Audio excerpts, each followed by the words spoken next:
Sí, en este momento estamos con Ángela León Cáceres, ella es salubrista, es máster en salud pública y vamos a estar conversando sobre algo muy importante que no se ha topado tanto en los últimos días, que medio que lo olvidamos porque hace 2 semanas se estuvo hablando en medios de comunicación, pero ya no se ha seguido hablando sobre el tema y es sobre la tuberculosis en el Ecuador, específicamente sobre la tuberculosis en las cárceles. Para dar un poquito de contexto, ¿qué sucedió? Este tema se comienza a conversar después de que Teleamazonas hace un reportaje afuera de la morgue en Guayaquil y se habla de una supuesta masacre carcelaria. Uno dice, bueno, han estado escondiendo la masacre carcelaria, luego hay voces que dicen, no es masacre carcelaria, sino que murieron por tuberculosis.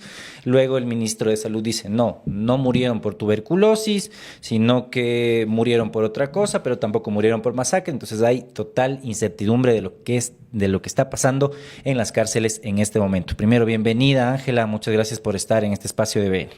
Buenos días, muchísimas gracias por este espacio. Creo que hablar del tema que nos concierne hoy, un tema de salud pública y una emergencia, es fundamental. Sí, solamente te voy a acercar un poquito más del micro para que puedas, eso, Perfecto. para que se te pueda escuchar y la gente te pueda escuchar. ¿Cuál es la situación en este momento de la tuberculosis en las cárceles, de los PPLs que tienen esta enfermedad? Según lo que mandó ayer un comunicado desde el gobierno nacional, sale que 1.131 PPLs tienen tuberculosis y que están recibiendo tratamientos más que nada en 37 centros de privación de libertad. En el 2025 hay 174 nuevos casos y más de la mitad de estos casos se registran en la penitenciaría del Litoral. Pero aparte de estos datos oficiales, ¿qué es lo que realmente arrojan los datos de lo que ustedes han podido levantar? Creo que es fundamental el entender que la transparencia de los datos es un paso primordial antes de tomar decisiones en salud pública. Y como conocemos y podemos ver todos, acceder a la página del Ministerio de Salud y ver los reportes y boletines, vemos que el último boletín en relación a la tuberculosis a nivel del país es del año 2018. Eso nos indica justamente este espacio tan grande entre lo que se reporta y lo que se dice en los medios de comunicación, lo que el ministerio informalmente lo dice, porque no lo reporta a nivel desagregado. Entonces, creo que es importante conocer que no es únicamente los números de casos lo importante de saber, sino ¿cómo están esos casos? ¿En qué lugares? ¿Qué tipo de personas son? ¿Son masculinos? ¿Son mujeres? ¿Son hombres? En las diversidades.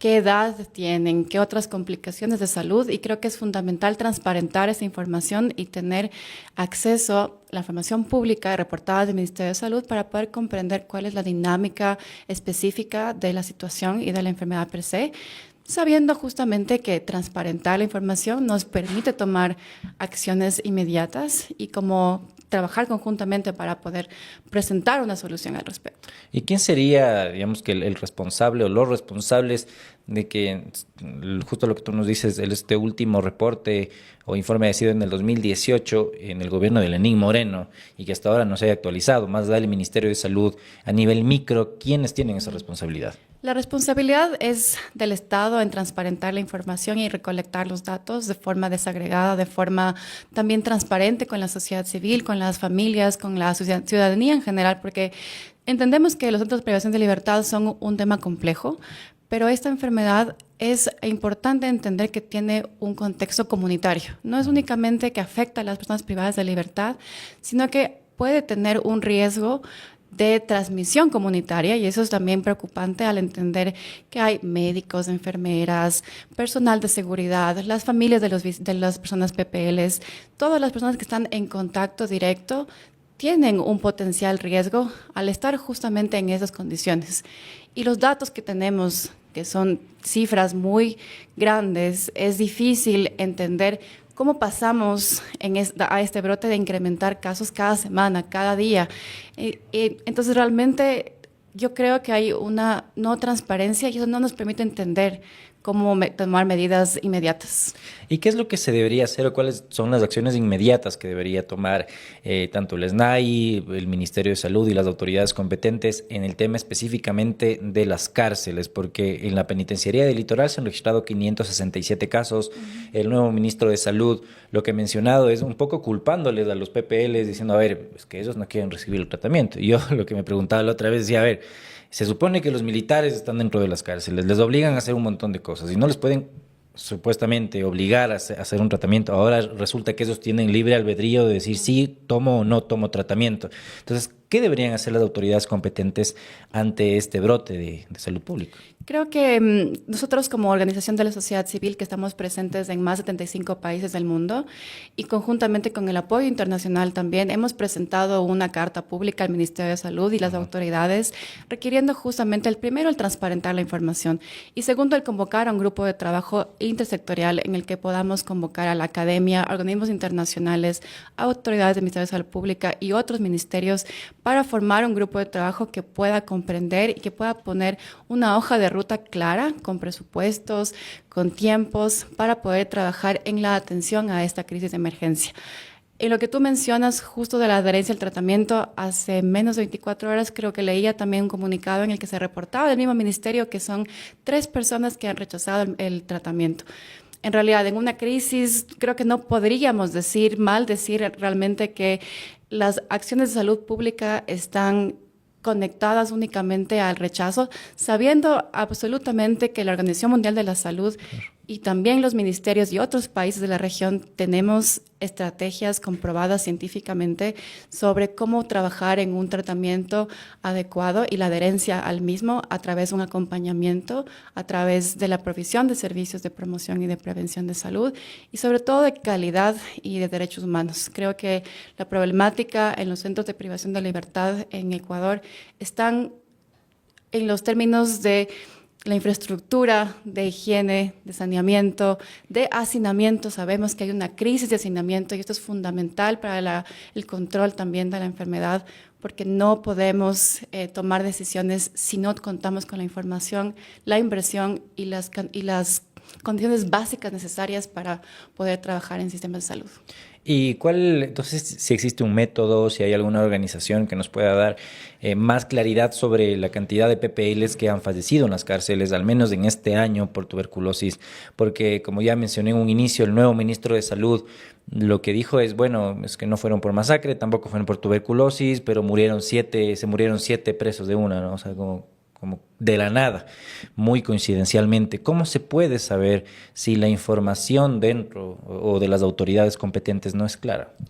Creo que justamente para eso también existen los comités de asesores internacionales, existen también los comités de derechos humanos. Creo que es importante que podamos trabajar conjuntamente y ese es el llamado que se hace al Ministerio de Salud Pública, es poder convocar a esta mesa de trabajo, tanto nacional como internacional. Nosotras tenemos este respaldo internacional también del TV Community Advisory Board, que es un consejo internacional que puede brindar el tipo de acompañamiento, asesoría. Sabemos también que en Ecuador existen muchísimas personas que tienen esta capacidad y organizaciones con mucha experiencia.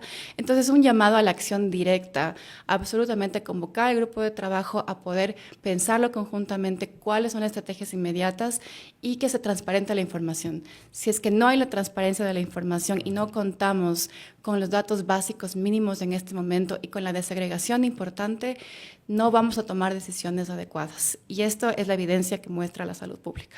¿Y dónde podemos encontrar actualizaciones sobre el trabajo? Justamente la carta que nos mencionas, ¿dónde podemos tener más información sobre este tema para las personas que quieran informarse sobre este tema y que un poco quieran alejarse de la versión oficial que no es confiable en este momento? Sí, creo que es importante también seguir los medios oficiales, entender. Nosotros invitamos a la ciudadanía también a que puedan informarse a través de nuestras redes sociales.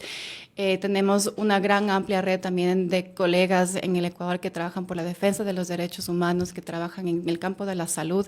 Y es importante el entender cómo funciona una enfermedad, porque creo que es importante pensarlo desde un aspecto comunitario. No únicamente afecta a las personas privadas de libertad, nos afecta a todos, nos afecta en la inversión al sistema de salud y en lo que se invierte. Sabemos que la tuberculosis es una pandemia que existe en los países y que Ecuador, al estar también comprometido a nivel internacional, se ha comprometido justamente a poder eliminarla como un problema en un ODS. Entonces, esto está relacionado a la garantía de los derechos de la salud comunitarios globales y a los compromisos tanto nacionales como internacionales que el país ha puesto en marcha. Claro, y además que es un tema de una obligación del Estado como para garantizar la salud de todos los ciudadanos. No sé si quieres cerrar con algo más que no te haya preguntado y que quieras agregar a lo que hemos conversado, Ángela. Creo que es importante justamente hacer este llamado colectivo al entender que los derechos humanos y la salud están en el marco de la protección justamente que nos permita a todos poder trabajar en el desarrollo de la sociedad per se. Y importante también considerar que la inversión en salud y en estos momentos tan críticos electorales es importante pensar en cómo nosotros nos vemos como ciudadanía ejerciendo este rol responsable en el que podamos pensar cuál es la inversión que queremos como futuro. Y el futuro está en invertir en la salud, en la educación, en los empleos dignos, en los espacios en los que podamos libremente trabajar y así evitar que tengamos que contar más muertes, evitar que tengamos que contar muertes en centros de privación de libertad o personas que se encuentran en situaciones de riesgo. Nosotros como salud pública lo importante es trabajar en la promoción y la prevención de las enfermedades y el diagnóstico inmediato y tratamiento efectivo se logra a través de la educación, se logra a través de la conciencia y sobre todo de la garantía de los derechos estructurales y determinantes de la población, como es el acceso a la salud, el agua, una nutrición adecuada y tener un ambiente en el que podamos desarrollarnos como individuos. Sí, justo aquí Carolina Valverde nos dice el Ministerio de Salud es uno de los más olvidados, no hay medicinas, no hay médicos. Bueno, creo que es un problema de salud a nivel nacional y es algo que no debemos dejar de exigir desde cualquiera de los espacios que nosotros tengamos. Te agradezco mucho, Ángela, por esta entrevista y espero tengamos otras oportunidades para seguir conversando sobre temas de salud pública y qué es lo que está pasando dentro de los centros de privación de libertad. Muchas gracias. Gracias a ustedes.